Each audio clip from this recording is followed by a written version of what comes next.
खबरों में आगे बढ़ते हैं और आइए आपको उत्तर प्रदेश विधानसभा लिए चलते हैं। इस वक्त मुख्यमंत्री योगी आदित्यनाथ बोल रहे हैं। अगर हम यहाँ पर विभिन्न कार्यों से देखेंगे, विभिन्न उनके साथ देखेंगे, जो हमने रेवेन्यू प्रदेश के अंदर अलग अलग, उसमें प्रदेश के अंदर रेवेन्यू का जो राजस्व सरप्लस स्टेट के रूप में आज प्रदेश आया है, तो प्रदेश के अंदर अगर 16-17 में को राज्य कर का जो राजस्व था वो 86,000 करोड़ रुपए था।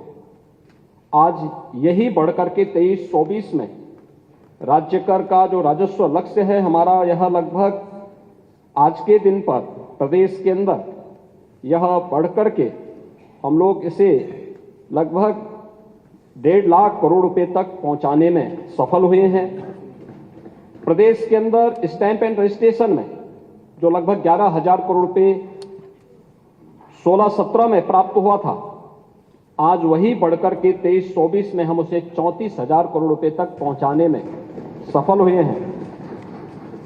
वैट एंड टैक्स के आधार पर जो सेल टैक्स था 49,000 करोड़ रुपए का कुल रेवेन्यू प्रदेश को प्राप्त होता था, आज वही 1.5 लाख करोड़ रुपए पहुंच रहा है।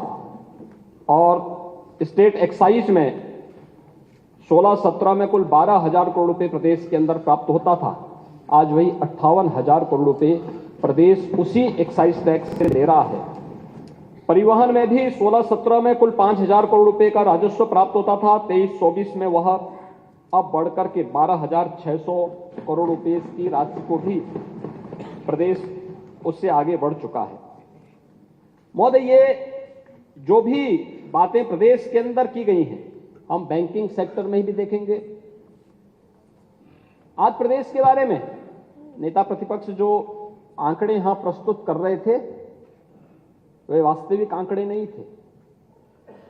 उन्होंने जो भी तथ्य यहां पे रखे थे, मुझे लगता है कि अच्छा होमवर्क नहीं हो पाया होगा उनका। वैसे भी उनके पास फुर्सत कहां है कि होमवर्क कर सकें और उनके बारे में देख सकें, लेकिन एक प्रयास उन्होंने किया। तथ्य और आंकड़े दोनों सही नहीं थे। महोदय, अगर बैंकिंग चेक सेक्टर में जो कार्य यहां पे हुए हैं 22-23 में अगर हम देखेंगे तो प्रदेश में बैंकों के माध्यम से जो ऋण वितरित हुआ है 2,42,000 करोड़ रुपए का ऋण वितरित हुआ है।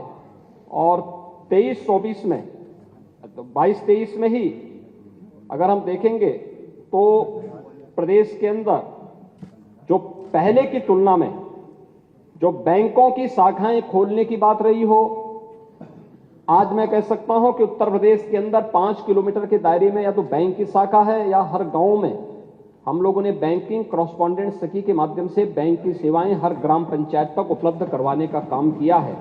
और इसका परिणाम है आज प्रदेश के अंदर कि प्रदेश के अंदर जब इस संबंध में उत्तर प्रदेश की बात आती है तो बैंक और वित्तीय संस्थाओं में फंड आकर्षित करने में देश के अंदर 16.2% निवेश में हिस्सेदारी के साथ उत्तर प्रदेश देश में शीर्ष स्थान पर रहता है।